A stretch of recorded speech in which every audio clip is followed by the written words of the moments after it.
انت كليبيه مطالبه بايه من القذافي او الحكومه الليبيه؟ قصدي ايه؟ قصدي انه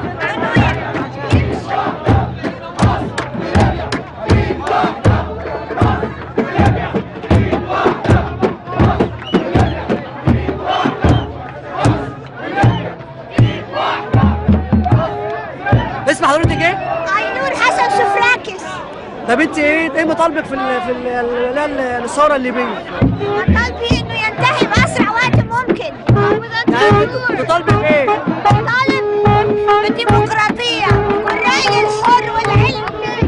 والعلم. والاقمار الصغيره